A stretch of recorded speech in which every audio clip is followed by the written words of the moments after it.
Hey guys, it's KJ from the Scariest Movie Ever channel on YouTube, and I guess you could call this a glimpse into the apocalypse.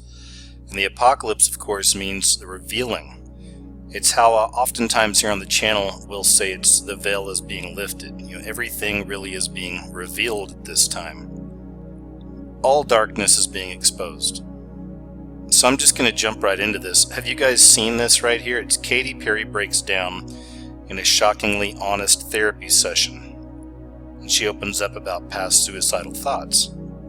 So this session was almost an hour long, and I actually watched the entire thing, and I have to tell you, it was absolutely riveting, because it's not so much about the suicidal thoughts. That's not really what I thought was most interesting. On my channel and on many other channels out there, many of us cover things to do with the Illuminati, right? These satanic sellouts in Hollywood.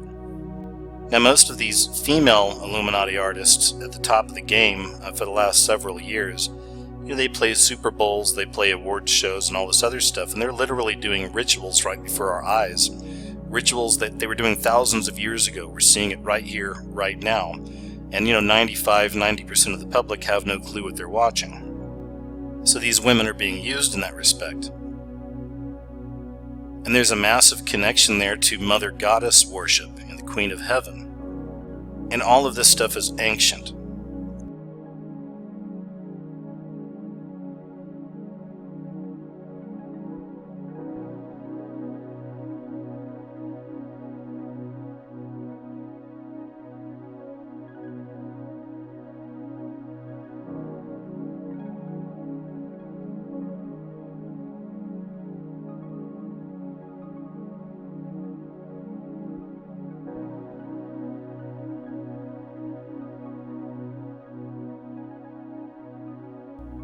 And most of us understand that there really is nothing new under the sun. Everything works in cycles.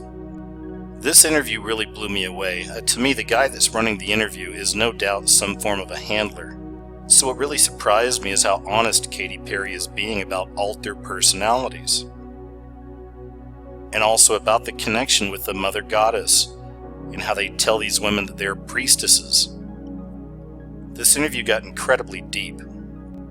If you're not aware already, and most of you watching my videos already know this stuff, but for the new people out there, you should look into this, the idea of MK Ultra and mind control with a lot of these female Illuminati celebrities. And there are common physical manifestations of this that you can see throughout a lot of this industry. And it's not just with the ladies, it's also with a few of the men. So I want to show you some examples of this.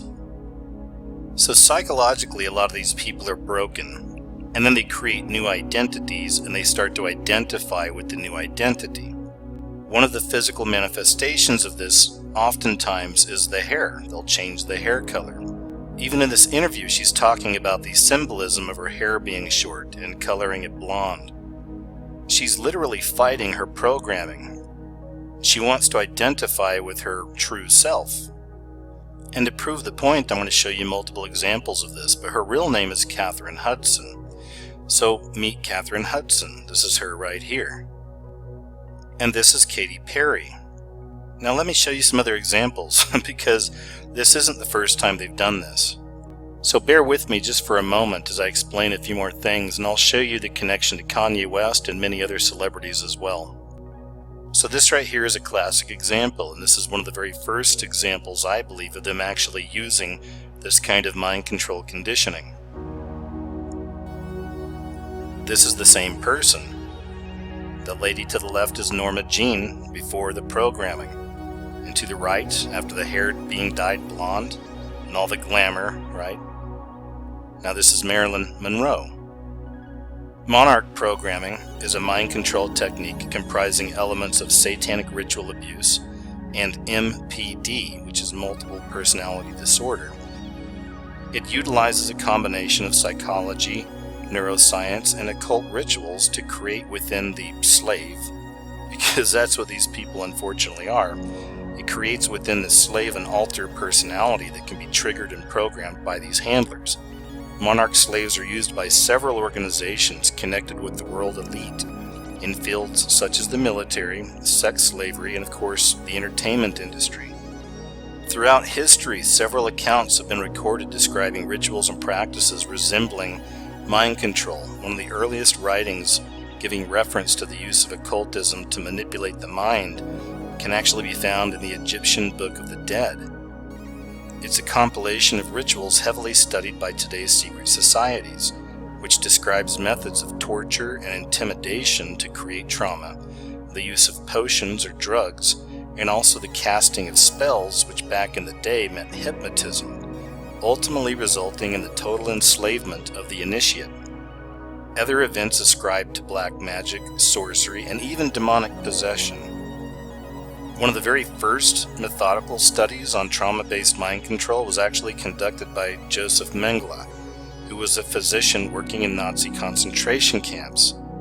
And he actually gained notoriety for being one of the SS physicians who supervised the selection of arriving prisoners, determining who was to be killed and who would become a forced laborer. MKUltra was first brought to light by various commissions back in the 1970s, including the Rockefeller Commission of 1975. So although it's claimed that the CIA stopped such experiments after these commissions, some whistleblowers throughout the years have come forth stating that the project simply went underground.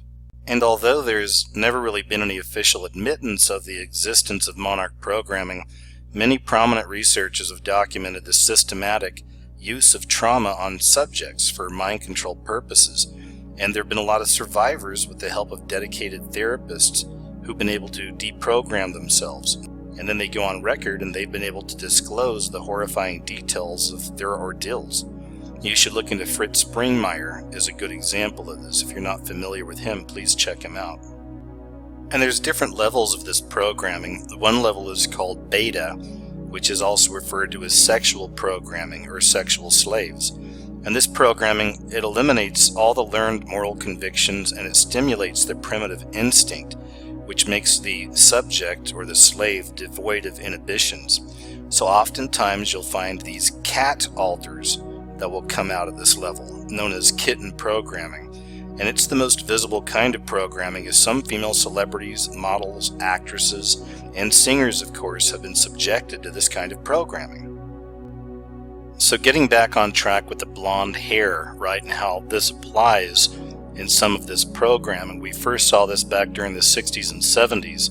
There was a cover for the CIA's Monarch and MKUltra projects in Australia, and it was a cult that was called The Family. And it was set up at a school for children, but in reality it was a mind-controlling facility for the CIA. It was founded and directed by Anne Hamilton Byrne. The Family made headlines around the world in 1987 when the Australian Federal Police and Community Services Victoria raided the cult's property. One of the strangest things they discovered is how the children were treated. They found out that all the children had been ordered by Hamilton Byrne to have their hair dyed peroxide blonde. This was very important to them at the time, and that they all be dressed identical. So of course this brings us back to Katy Perry and her incredibly revealing interview, and of course her new look. So going back to the idea of the transformation and the connection to the blonde hair, you can look at Arizona Wilder, who at this point is pretty much famous in this community, and she's a ritual abuse survivor. And she explained that the dark occultists that she had to deal with and that were programming her prefer their, again, ritual goddesses to be blonde. And then you can go right down the list, Britney Spears. This is how she started off. And of course, this is how most of us know her, right, after the programming. And then of course we all remember this incident when she tried to break her programming. And the world laughed at her. They thought she was going mental, but no one really understood. This is Stephanie Germanotta, before the programming. And this is her after the programming. They put the blonde wig on, right? And this here is Onika Tanya Mirage. After the programming, they put the blonde wig on, and now we have an Illuminati superstar, Nicki Minaj. And those are just a few examples of the female celebrities that go through this programming, but of course they're doing it to the males as well. This is Marshall Mathers. After the programming, they dye his hair blonde, and now you have another Illuminati superstar, Slim Shady, which lands us on Kanye West. So after watching that interview with Katy Perry, and of course the blonde hair connection to the programming, and having that knowledge of this whole thing, it made me think of Kanye West, because recently he went through a whole new reprogramming. Because this story made worldwide headlines when he freaked out at a concert not long ago and really started spilling out a lot of truth. Shortly after that, they put him in a hospital, right? They said he was exhausted. He was gone for like a full week. And once he was reprogrammed, this is how he was reintroduced to the public. With the blonde hair. And dead eyes. And this right here was from his first interview after the reprogramming. And it was around this time that he was telling people in interviews that he was convinced he was an alien sent here to help the Earth. Which brings us back to Katy Perry and the interview she did. And the whole situation that, if you'll excuse the expression, triggered me to want to make this video in the first place. So many people in the world still can't see this for what it is.